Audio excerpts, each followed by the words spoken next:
feminista batetik egiten den antzerkiaren munduan murgilduko gara, memoria eszenikoa obrarekin.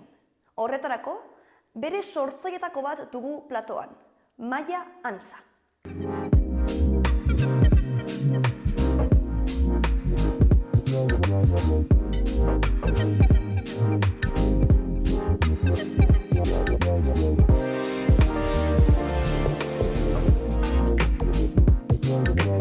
Ongi etorri, Maia! Eskerrik asko. Zer modu zaude? Oso ondo, oso ondo. Ja hemen, ja zaude, zagitzen bat karren aldiz. Bai, ja, karne de socia. Baina plato aldatu dugu, bihurtu da beste zerbait. Bai, kiston Maia, ja. Eta gainera, programa berria, ezberdina, ez? Bai. Ze azkenean, gu beti hitz egin izan dugu, arteari buruz, antzerkiari buruz, gaur ere hori buruz hitz egingo dugu, baina baita ere, kristalesko sabaia edo perspektiba feministago batetik, ez? Ze azkenean, gai oso zabala da, baina nahi genituen, hori sektore ezberdinetako emakumeak ere izatea, gai honi buruz hitz egiteko, haien perspektibetatik, eta, azkenean konturatu gara baita ere, hau ez dakitzen bagarren elkarritak izango den, baina puntu asko ditugula komunean, ez? Eta hausnarketa oso antzekoak batzuetan, eta behar oso antzekoak. Ez dakit, zu nola bizi izan duzun, edo zer nolako kristalesko sabaiak sentitu izan dituzun zure bizitzan zehar? Bale, jo, nik, hori esan eta bai etortzen zaidala burura alde batetik, nolabait kanpotik jaso izan ditudan zenbait muga edo indarkeria, ez? Esan dezakegunak, kanpotik etorri direnak modu zuzenagoan edo modu sutilagoan, eta gero bestetik, eta bereziki esango nuke bizitu izan ditudanak, agian dira sistema horrek berak eta ideologia horrek berak geure barrenean sortu dituen mekanismoak, ez? Hau da, asumitu ditugun zenbait ideia eta zenbait mekanismo askotan autoboikoteatzaileak direnak edo geure ibilbidea, kasu honetan eitzen gu nire kasuan, nire ibilbidea baldintzatu dutenak, ez? Generoari dagokionez, ez? Orduan, bai, hola bereziki orain burura datorkidanak askotan zerikusi gehiago dute nik barneratu ditudan hoiekin, kanpotik etorri direnekin baino, baita ere, baina oso modu ezberdinean, ez? Bai egia dela, ez, jaiotzen garenean batutan, ez, genero batetan identifikatzen gaituztela, eta ja muga horiek jarrita daudela guregan, ez? Naiz eta gu muga horietaz kontziente ez izan, eta berez muga horiek ez izan, ez? Baina ja mugatzen gaituzte, ez? Hasiera batetatik, eta zaila da gero batzutan muga horiek gainditzea, ez? Eta zenbat mekanismo edo sortzea horiek gainditu ahal izateko, ez? Edo apurtzeko horiekin.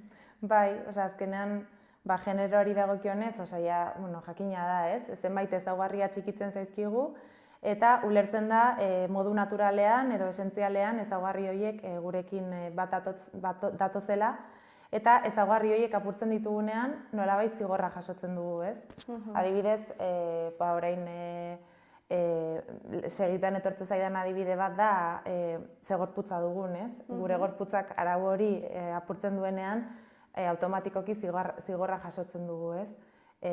Nire kasuan adibidez, beti eduki dut gorputza handia, eta orduan beti gogorarazten didate, bai kanpotik eta bai nik barrenetik ere sentitzen dut askotan, gorputza handiegia dela edo ez dela izan beharko lukena, ez? Nolabait, neska izateko, emakume izateko gorputz handiegia, ez? Claro, ze parametro erabiltzen dugu, ez? Zein da daukagun eredua, ez? Zerrekin konparatzen ari gara. Orduan, hor adibide gisa, ez? Horrek denak, abiapuntu ezberdin batetan kokatzen zaitu gizon hegemoniko bati dagokionez, ez? Abiapuntua ezberdina da. Zeia jaiotzetik ikasten baduzu zure gorputza berez ez dela baliagarria eta jartzen dizuten eredua gainera, ez dela eredu asumiblea, horrek, etengabeko konparazio horrek ere zugan sortzen duen segurtasun falta horrek etengabe baldintzatzen zaitu, ez? Eta gainera, azkenengo urteetan ere oso asko zabaldu den diskurso meritokratikoarekin eta supuestamentez ahalduntzearen izenean ere egiten diren kanpainekin ematen du gainera segurtasun falta baldin badugu dela, ahulagoak garelako edo ez dugulako gure burua nahikoa trebatu edo ez garelako nahikoa ahaldundu edo enpoderatu, ez? Eta orduan hori ere oso gatazkatsua da, ez?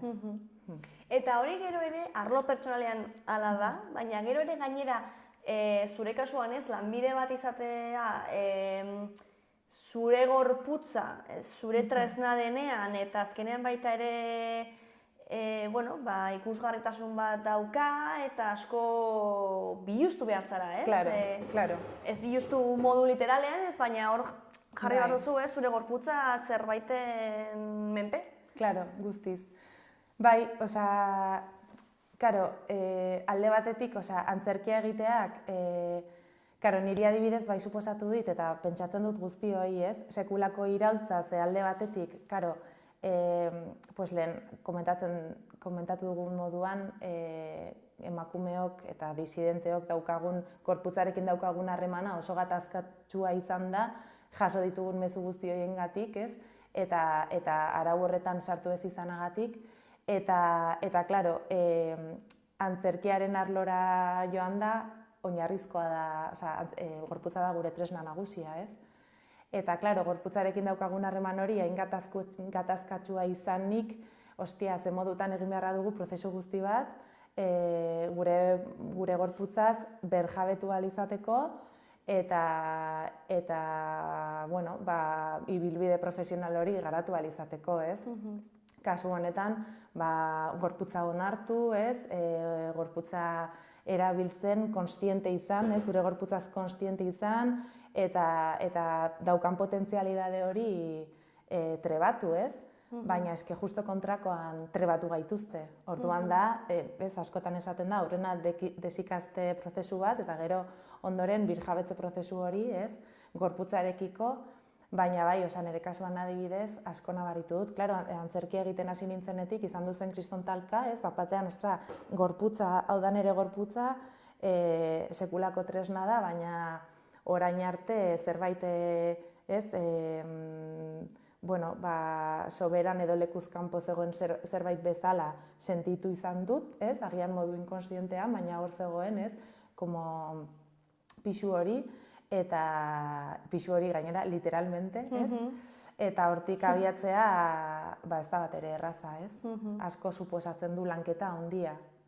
Eta, lanketa horri guztiari gehitzen zaio gero, demostratu behar izatea etengabe, baliagarria zarela, eta, azkenean hori ez, patriarkatuak beti jartzen gaitu oraindik ere gonbidatu kategoria batean, ez? Eta adibidez duela gutxi berriz ere gogoratu nintzen, artista kategoria ez, artista esaten dugunean edo aktorea esaten dugunean oraindik ere araua gizon hegemonikoa dela, ez? Eta gu gara neskak edo emakumeak edo beste kategoria bat. De hecho, duela gutxi, oholtzara atera baino lehen, erregidoreak esan zuen, las chicas están preparadas. Oholtzara atera behar ginen lau aktore, lau emakume, edade ezberdinetakoak, eta esaten dut gutako batzuk gazteagoak, beste batzuk helduagoak, eta hala ere bere hitzak izan ziren, las chicas están preparadas. Eta nik esan nuen, claro, es que somos las chicas. Es que oraindik ere gara las chicas. Ez gara aktoreak, ez gara artistak, ez gara...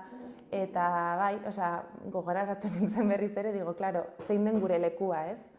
Eta zein den gure lekua, eta, claro, ez badugu zenbait jokabide, ez badugu zenbait leku hori okupatzeko zenbait modu, agian ezingo gara egon.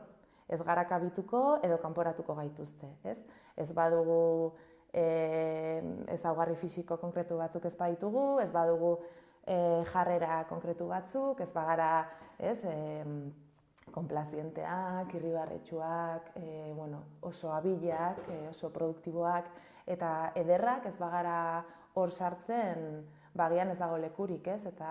eta ostras horreten gabeko talka ematen da, ez?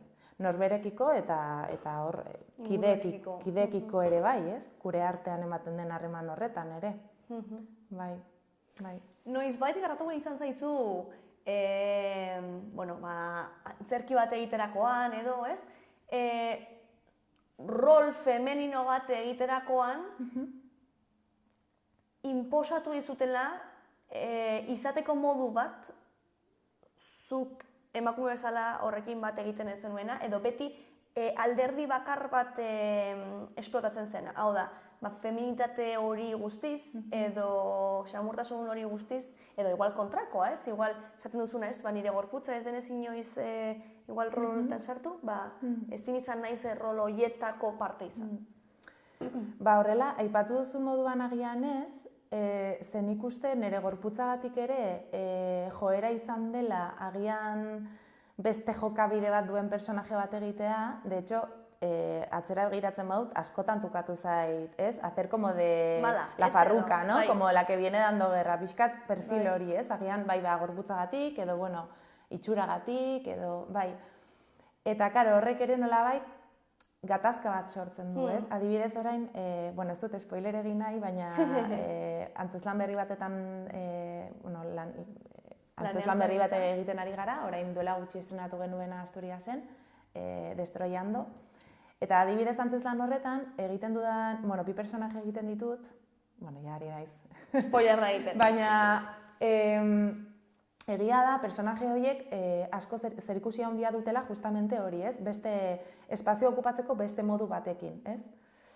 Eta, klaro, espazioa modu horretan okupatzeak, eta hori, ez? Ez izatea femeninoa kontsideratu izan dena, oso gatazkatsua da, eta publikoak erantzun egiten du, eta egon izan dira bai komentarioak, antzematen dut horrek tensionatu egiten duela. Alde batetik tensionatu eta bestetik baita ere, suposatzen du askatasun handia ere, erreferente gisa ez, behar ditugu beste erreferente batzuk, eta horrek ere liberatu egiten gaitu, nolabait, ez, esan nahi dut. Ez dut esaten horrek ere oso inpaktu positiboa dauka eta beharrezkoa ditugu beste referente batzuk, beste personaje batzuk, ez? Baina nik nabaritzen dut konfliktu batzen duela, ez? Eta ni neu ere konfliktu batzen hau. Ze orduan, karo, hori egiteak, errepresentazio hori egiteak ere zure konfort espaziotik atera zaitezke, ez? Eta suposatzen du,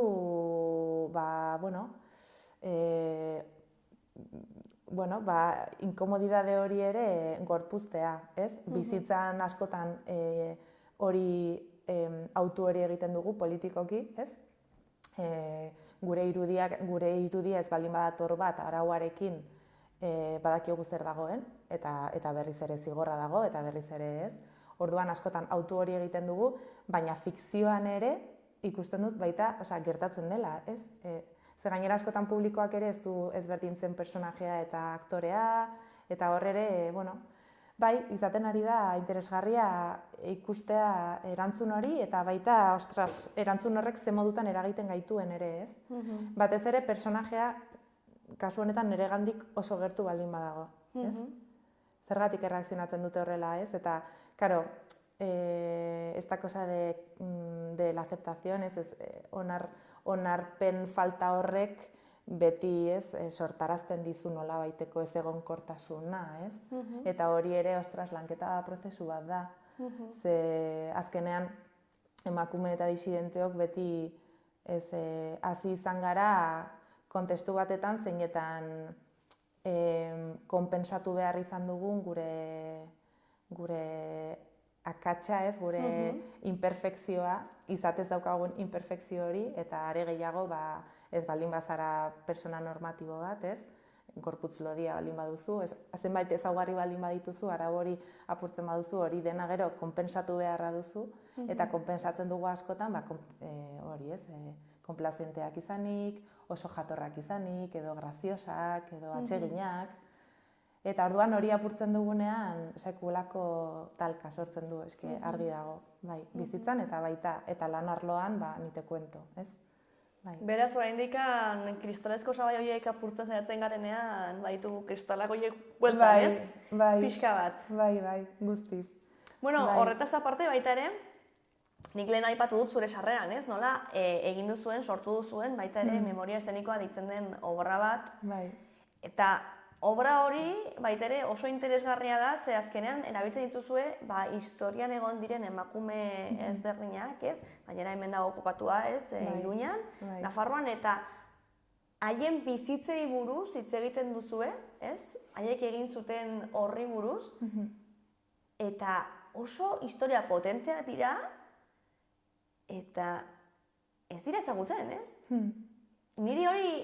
Niretzako hori inpaktua izan zen, ez hemengo emakume bat bezala, ez? Osea, gainera historia zalea naiz, eta betian gustatu izan zait, ez? Baina ez nituen historioek ezertarako ezagutzen. Eta orain, ez? Iruñetik pasatzen zara, zenbait lekuetatik pasatzen zara, eta ja beste perspektiba batzutik ikusten duzu, ez?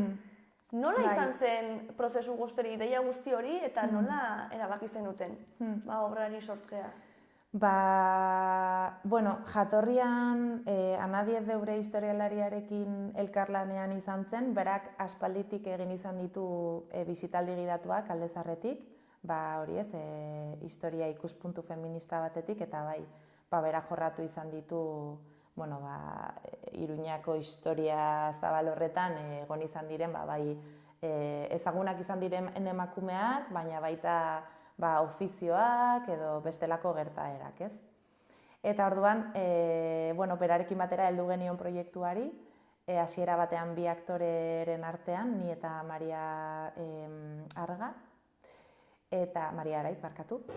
Maria Araiz, eta gero Garazi San Martin baita ere batu zen. Eta orduan hiruren artean, hasieran zaila izan zen aukeraketa egitea, ze, hasteko gu ez ginen historialariak, orduan, punto zero ez daukagu ideiarik, oso gutxi jakiten da,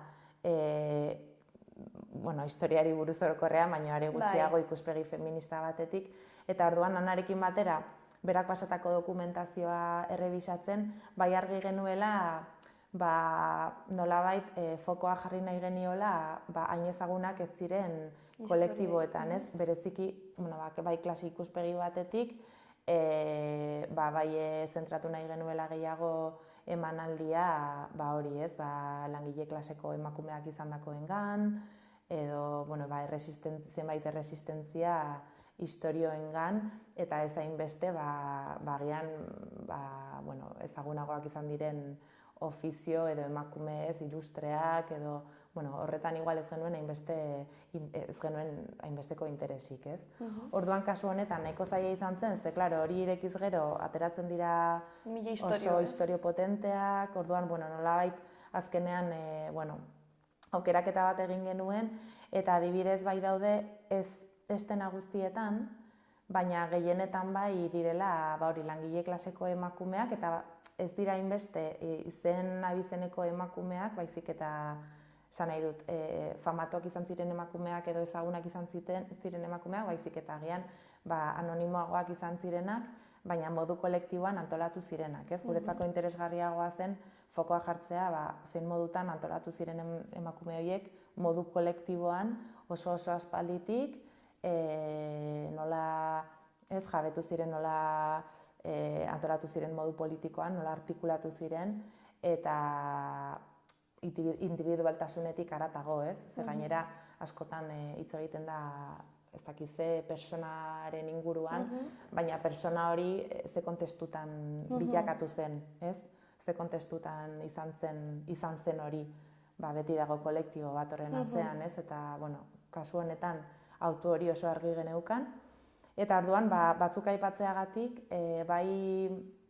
guretzako oso kuttunak direnak dira, bere garaian, Amaiako Batzek bere liburua idatzi zuen, Sareak ehuntzen, eta liburu horri esker, eta berarekin egoteari esker ere, eta Ferminezketaren laguntzari esker, eta beste historialari batzei esker ere, nolabait elaboratu genuen bereziki herriaren etxeari loturiko zenbait gertakari, eta bereziki 1934 urtetik aurrera Ezkabara igotzen ziren emakume taldeak modu solidarioan zein modutan antolatzen ziren bertan zeuden presoei laguntza eman ahal izateko, ez?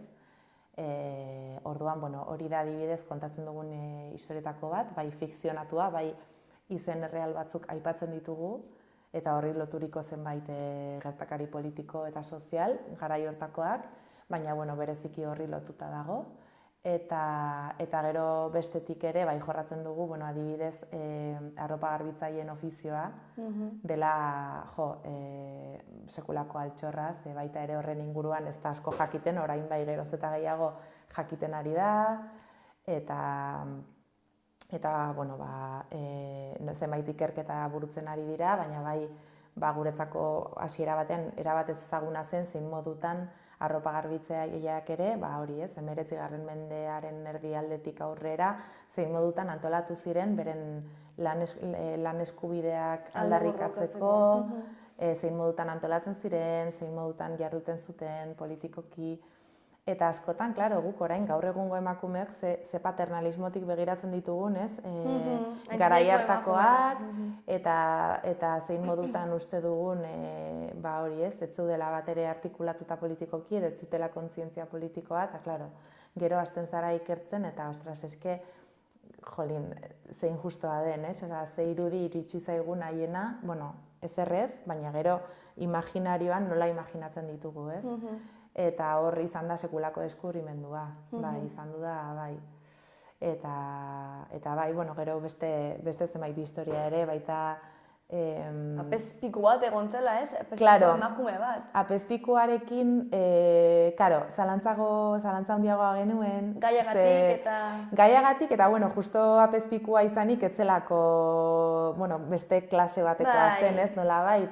Baina hala ere iritsi zitzaigun oso istorio ederra kontatzeko beharrezkoa. Eta kuriosoa. Oso kuriosoa. Eta nola saiatu diren hori estaltzen, ez? Bai. Apezpiku gisa ez omen dute aitortzen. Ofizialki ez omen zen, baina guk badakigu funtzioetan bai izan duzela, urte batez, 11. mendean, Santxa Ramiritz. Eta opari bat izan da ere personaje hori sortu dugun personaje hori sortu eta deskubritzea. Eta horren inguruan fikzionatzea izan da opari bat, eta oso divertigarria. Eta bai, eta hori da apur bat igual, hori ez, arlo hortatik ateratzen dena apur bat, eta garaiaren aldetik ere, baina ezin genuen kanpoan utzi, eta bai. Bai. Kuriosoa obra eta kuriosoa baita ere dugun erreferente falta, ez? Osea, orokorrean. Eta nola saiatu diren, ez? Erreferente horiek estaltzen, bidea guk modu zehatz batean egiteko, ez? Eta bide horretatik ez ateratzeko, ez? Eta nola ikertzen hasten zarenean eta atzera begiratzen, ez? Ikusten dituzun, zeudela oso emakume potenteak, ez? Eta igual ez garela haietatik hain urrun, ez? Bai. Eta gu hemen gaudela haiei esker, ez? Hau beti izaten da, pixkat hori ez, lema topikoa da, baina egia da. Azkenean, karo, gu ez gara ona iritsi edozein modutan, ez? Eta niretzako izan da baita ere oso inspiratzailea deskubritzea ze resistentzia historio ditugun 19. mendean, eta askoz ere lehenagotik, klaro, gu zentratu gara batez ere hortik aurrera, baina da pasada bat, eta eske, bai, ofiziotan ere, ez, pentsatzen da maskulinoak kontsideratzen diren ofizioietan ere, tradizionalki bakarrik gizonak egon direla, baina eske hori ere emakumez josita egon da, karo, baina eske iritsi zaigu, ez errez, erabat, ez dira existitzen, existituko ez balira bezala, ez, eta gero, ostras, emakume guzti horiek, egin zituzten borroka guzti horiek, klaro, nola ez zituzten egingo? Haiek ziren bizitza sostengatzen zituztenak. Oraindik indar gehiagorekin aldarrikatuko zituzten eskubide guzti horiek egongo ziren, ez? Bataila horretan lehenengo filan, eske haiek izan dira, ez? Orduan, hori guztia aurrera eraman dutenak eta bultzatu dutenak indarrez, ez? Orduan, bai, zentzu horretan izan da oso emozionantea, eta deskubrimendu bat, bai, deskubrimendu bat. Eta ohore bat, personaje horiek korpuztea, osea, ore bat, bai. Eta gainera publikoaren erantzuna ere, baita esaten duzunagatik, ez, beharrezkoa dugulako, osea, beharrezkoa dugu aitortza hori, beharrezkoa dugu erreferente horiek berreskuratzea nolabait, eta gero, bueno, haietako asko gure ia berramonak, amonak izandakoak, orduan, klaro, haietako asko inkluso duela gutxi arte igual bizirik, edo baten bat, orduan, ostras, eske gure historiaren parte dira, osea, gu geu izandakoaren parte, ez, eta ez dakit, nola ez genuen historia hori kontatu beharra, osea, nola, ez dakit, orduan, bai.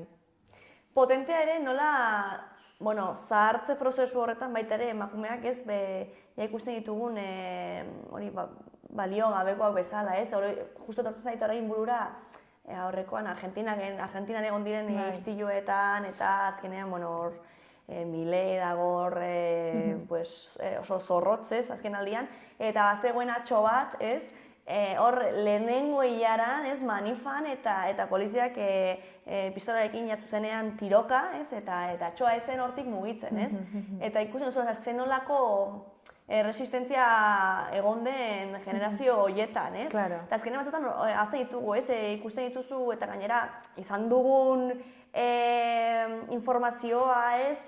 Nola esan diguten, ez? Arraia dira, ez dute zertarako bali, ez dakiz zerrez. Ez? Sozialki dugun ikuspuntua ere bideratu gaitu horretara, ez? Baina emakume horiek izan zuten... Claro, eske gizarte kapitalista honetan produktiboa ez baldin bazara, ja, erabat, ez duzu ezertarako balio, eta, klaro, adinekoekin daukagun harremana da guztiz, ez, paternalista, desagentziatzen ditugu, ez dugu haien, ez dakit, orduan, zentzu horretan, bai, ez como ofensibo, nola, begira nola egiten duen, ez, nola tratatzen ditugu, nola pertzibitzen ditugu edadeko, eta batez ere edadeko andreak, klaro, ez, eta iruditzen zaigu, bai, bueno, bai, oraindik ere sorpresaz, ez, begiratzen dugu, jakiten dugunean benetan zer bizi izan duten, zer egin izan duten, ez? Egia gero frankismo garaiak, karo, sekulako eragina izan duela sozialki, eta horrek guztiak, sortu duela, bueno, hori, indarkeriaren bitartez, ez, nolabait generazio asko txikitu eta zapaldu dituela, eta isilarazi, baina hala ere, hala ere, eske erresistentzia historio horiek hor daude, ez? Eta adibidez, beste kontatzen dugun beste estena batetan, 1951 urteko greban, hori ere Amaiako batzekin batera berak animatu gintuen baita historia hori kontatzeraz, baita ere da beste daukagun beste altxor bat, ez duguna ezagutzen, eta da zein modutan emakumeak antolatu ziren hori ez, arrautzen eta olioaren prezioa igo zelako, ez? Bai, emakume langileak eta baita beste klase batzuetakoak ere, eta bereziki emakume langileek sustaturiko greba izan duzen, eta suposatu zuen sekulako, izan zen, sekulako istiluak egon ziren, 400 pertsona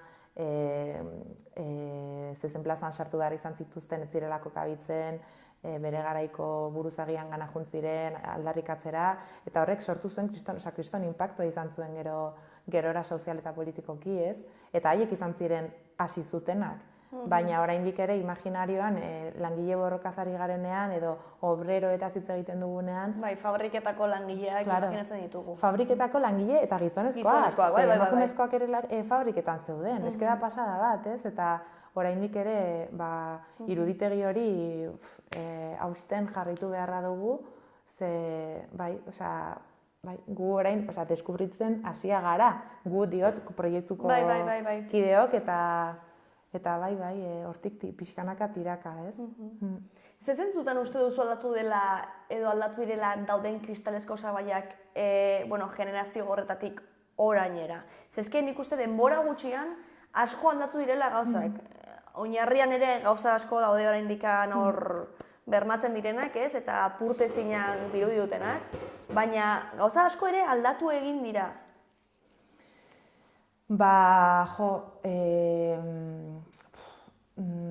Karo, azkenean pentsatzen dut sistema kapitalistaren garatze horrek nabariki aldatu duela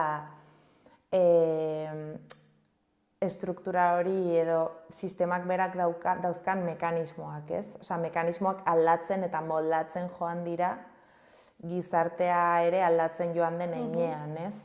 Orduan, klaro, adibidez, zigortzeko dauzkan mekanismoak ez dira berdinak izan garai horretan edo gure garaietan, ez?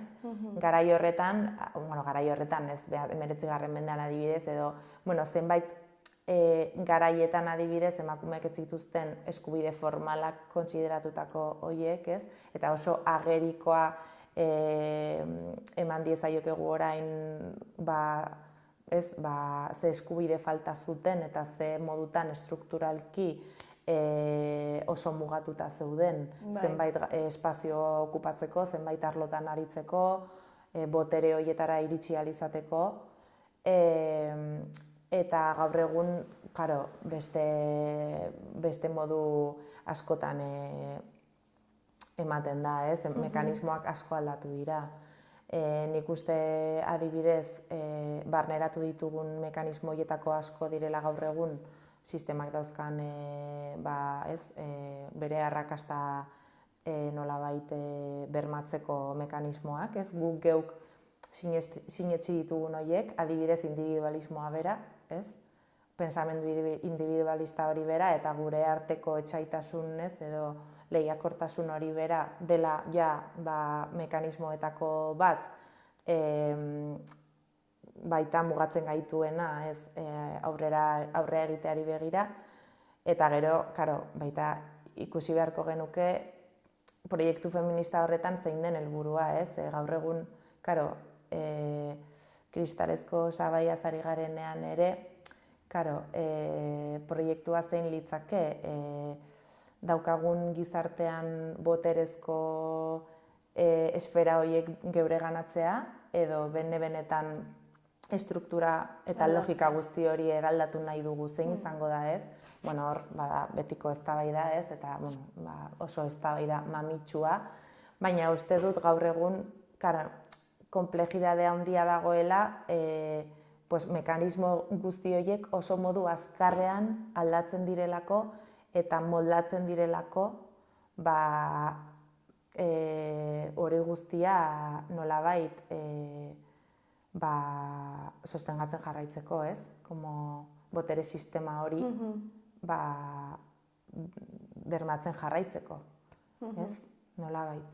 Eta nik uste guk geuk sinetsi ditugun ideia asko, eta guk geuk lehen adibidez agian oso agerikoa zen kanpoko norbaitek, ez daukat ideiarik, azteko nik ez dakit garai horietan ze modutan bizi zezaketen, ez, baina zenbait gauza adibidez, ez dakit, kanpotik ikusita, ez da gauza berdina nagusi batek zuregan izatea ez dakize jokabide, edo zuk zeuk ere ideologia eta kulturaren bitartez barneratzea zenbat gauza. Hori, uste dut horrek permeatzen dituela garai guztiak, kanpo epaia edo barru epaia baita ere, ez? Bai, baina behintzat, gaur egunik ikusten dudana da, bereziki horiez asko sinetsi dugula norberak dituen aukera horiek eta proiektu individual hori, ez? Eta orduan horrek asko, gero asko okertzen duela benetan politikoki lortu nahi dugun eraldaketa hori, ez? Azkenean kezkatuta gaudela gehiago modu individualean zenbait lorpen eduki ahal izateko, eta zer egin beharra dugun guk gure ardura izango balitz bezala, edo dena gure eskutan egongo balitz bezala, ez? Falazia hori sinetsi dugu nolabait. Eta garai horietan, oso modu agerikoan ikusten dugu gaur egun, hori ez emakumeek behar zutela senarraren baimena ez dakit zer egiteko, ez? Inkluso beste batera joateko. Hori oso muga zuzena da, oso indarkeria oso zuzenekoa da, ez? Gaur egun kontestu honetan, baita oso, esan nahi dut, indarkeria oso zuzenekoa ematen da kolektibo askorekiko. baina, claro, kristalezko sabaiaz ari garenean, pentsatzen dut modu sutilagoan ere beste mekanismo batzuk hor jartzen direla, ez? Bai. Eta claro, kristalezko sabaia emakumei dagokionez, claro, emakume espektro hori oso zabala eta oso anitza da, eta, claro, hor, ikuspegi intersekzional batetik ere, asko konplejizatu beharko genuke zertaz ari garen, ez? Claro, depende emakume horrek ze ezaugarri dituen, desde luego, kristalezko sabai horrek modu batean edo bestean eragingo du, baina, vamos, modu erradikalean, ez? Orduan, bueno, bai, iruditzen zait, zaila iruditzen zait kokatzea zentzu horretan, ez? Bai. Baina interesgarria da, esan duzuna baita ere, bueno, leheno oso argi zeudela, ez, mugak, ez, eta oso agerikoak ziren, eta gainera publikoki eta politikoki horrela adostuta zeudela, ez? Igual orain bai, politika publiko eta, ez, gehiago daude, baina edo berdintasunen alde gehiago lantzen da, ez, esparru publiko politikoetan, baina gero bai sozialki, ez, azkenean muga horiek jarraitzen dute, ez, eta desberdintasun horiek, eta hori, esaten duzuna baita ere, ez, da berdin arrazializatua izatea, edo gorputza, hori, gorputz lodi bat izatea, edo argalda, edo hau, eta beste claro, hori ere begiratu behar da, ez? Baina bai, igual modu sutilagoan egiten dela, baina hori ere konplexua izaten da baita ere lantzeko, ez? Ze oso argi dagoenean muga, ez? Igual errezagoa da gero aldatzen, ez? Ikusten duzulako argi eta garbi. Baina hori izkutatuta dagoenean, ez? Claro. Bai, eta bueno, asko saltzen digute, zure etxaia dela zure ondokoa, ez? Eta, bueno, emakume eta disidenteon kasuan are gehiago, ez? Eta adibidez, artearen arloan edo, bueno, behintzat antzerki sektorean ere, karo, eske kompetentziaren kontu hori ere oso violentoa da, ez? Eta hor berriz ere itzulita lehengo gaira, ez? Eta ezaugarri fisikoei dagokionez adibidez, ez?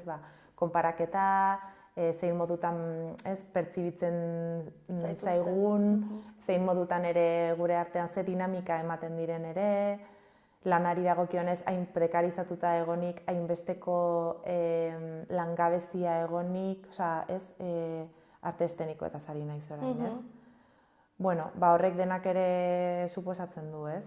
Eta etengabeko borroka da, ez? Eguneroko borroka horregoteko, eta bai, gero norberak ere ez dakit askotan, bueno, niri grazia egiten dit, aktore naizela esaten dudanean askotan ematen du gure helburua edo bilatzen duguna dela, zenbait megaprodukzioetan egon, famatua izan, en fin, ez? Aktorea iruditegi horretan dagoen irudi hori, ez? Eta claro, nik adibidez ez daukat ambizio hori, edo ez daukat inolako asmo hori ez da daukadana, eta, claro, hori nahiko banu, agian bai aurre egin beharko niokela beste zenbait gauzei agian orain bizi ez ditudanak, ez? Como de, tendría que pasar por el aro, ez? Osea, zentzu askotan, ja, agian egiten dut egin batetan, eta ez, baina, ostras, edo adibidez, askotan ere buruari galdetzen diot, ez? Adinari dagokionez, noiz arte posible izango dut ontara dedikatzea, zein modutan, ez, nire adinak adibidez momentu batetan mugatuko du nire lana bera, ez? Profesionalki garatu alizatea, ez? Noiz esango didate, jazta. Eta behintzat antzerkian, bueno, baina zineman ja hori beste kontu bat da, ez? Nik uste antzerkian bai bizitzarekin igual konektatuagoa dagoela, ez? Edo organikoki nik uste realistagoa dela, ez? Ero badaude gauza asko, ez? Baina ordan bai hor aukera gehiago dago, baina zineman ja... Bai, eta autonomoagoa da antzerkia, ez? Osea, oso prekario eta autonomoa, nola baitez? Como de tú te lo guisas, tú te lo comes, edo beste, osea, egia da, beste... Baina egia da, osea, horrek, mambo guzti horrek ere impregnatzen duela, nola baitez? Eta aktore lana ere oso anitza da, esan nahi dut antzerkian gaude, baina gero agian ere beste zenbaitez, hori ofizioarekin zer ikusia duten beste lan batzuk ere egitea interesgarria da, eta, klaro, hor mugitzeak suposatzen du etengabeko hori ez, tensio hori ez, itxurari dagokionez, jarrerari dagokionez, osea, apur bat, guzti hori ez, eta bai. Ze mekanismo erabiltzen dituzuk horrelako egoeratan, ez? Izan deseroso sentitzen zaren batean, edo zure gorputzarekiko konplexu horiek ateratzen direnean, ez? Ze mekanismo erabiltzen dituzu ni asko laguntzen haute erreferente izateak, eta nire erreferenteak dira nire lagunak, gertuko lagun disidenteak, zegia da askotan, zenbait ingurutan mugitzen garenean, bapatean ahaztutzen zaigu mundua ze hostia den eta zein modutan gero pertzibitzen zaituzten zenbait lekutan edo nola edo zeintzuk diren edertasun kanonak zenbait espaziotan, ez? Bueno, denetan. Eta orduan, ni asko laguntzen hau erreferenteak izateak, baita beste referente batzuk ere pertsonalki ezagutzen ez ditudanak, baina bai, beste gorpuzkera bat dutenak, beste mobidak performatzen dituztenak, erreferente disidenteak izatea, niretzako asko laguntzen nau, hori ez, naizen hau onartzen nolabait baita ere, naiz eta momentu askotan arautik asko ere gertuago egon, eta beste batzuetan aldenduago, hori ere, eta hor, mugitzea ez. Zer gehiago laguntzen hau, elkar babesa, nik uste ni laguntzen hauela, baina denok ez, kideekin horren guztiaren gain, edo horren guztiaren gainetik gure arteko elkar babes hori, ez? Ez dakit, horri espazioa eman eta balioa eman, ez? Eta ez dakit, nik esango nuke bi horiek batez ere, bai. Bueno, bi garrantzitsu, ez? Azkenean, erreferenten kontu ez dugu asko aipatu, baina bai aipatu dugu pixka bat ez garrantzitsua den, referente batzuk izatea, laguntza dituzenak bakarrik ez sentitzera eta gero babesa. Eta gainera nik uste emakumezkoak orokorrean baita ere babes hori edo talde sentitzearen hori beti zen dugula nik uste nahiko presente ez.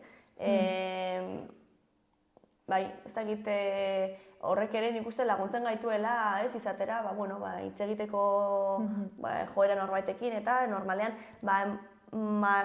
rol maskulino hori edo jarraitu izan dutenak ez, igual ez dute hainbeste garatu, ez diotelako igual ere utzi edo ez diotelako horri balioa eman ez, baina... Baina aldi berean gure arteko lehiakortasuna inkulkatu digute. Hori egia da. Etengabe da pulso hori ez, hori etengabe aurre egitea, eta baina... Lehiakortasuna egia dela oso potentea eta gainera artearen munduan are gehiago. Claro. Eta gainera konparatzen ari zara arlo guztietan eta konstantemente, eta zergatik gago eta zergatik ez ni, eta potentea da lanketa izugarria egon behar da. Bai. Bueno, jak bukatzen joango gara, maia ez dakit zerbait duzun hor esateko, baina ni galdetu nahiko nizuke, ea zer esango zenioken emakume gaztetxo bateri, apurketaren bat egin nahi duena, edo zerbaitekin apurtu, edo obra batetan sartu eta hitz egiten ez diren gaiei buruz, edo zer esango zenioke?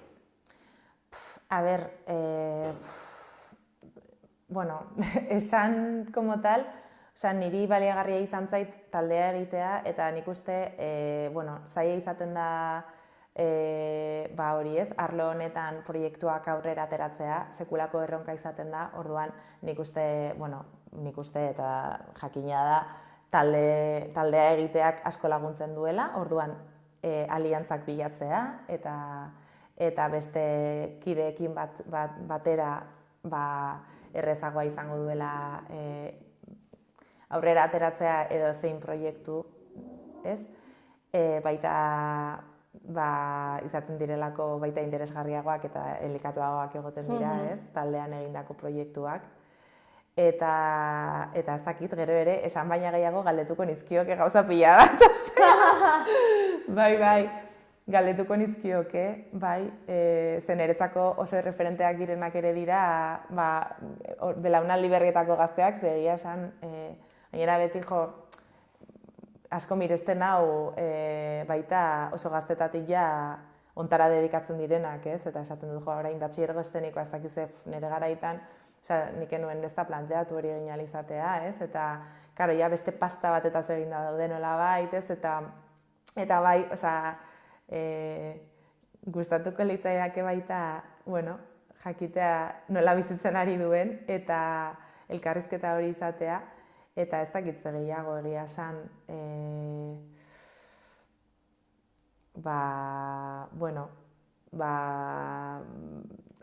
nik asko esaten dut maila pertsonalean oso eragin positiboa izan duela behintzat niregan ofizio honek, ez, edo antzerkigintzak, eta nik beti mundu guztia gonbidatzen dut, gazteak, helduak, adin ezberdintakoak, posiblea dute eta gogoa baldin badute, deskubrimendu bat dela.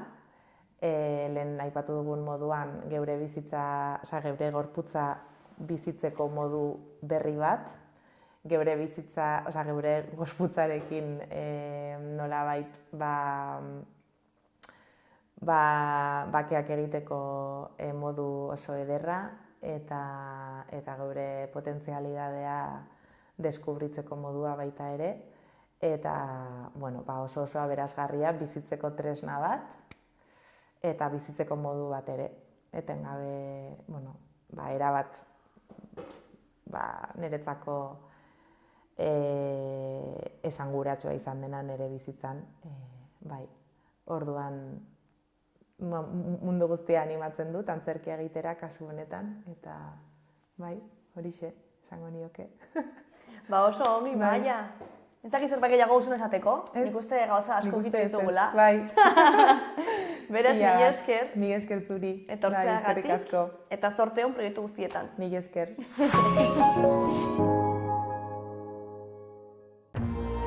Gobierno de Navarra. Nafarroako gobernua.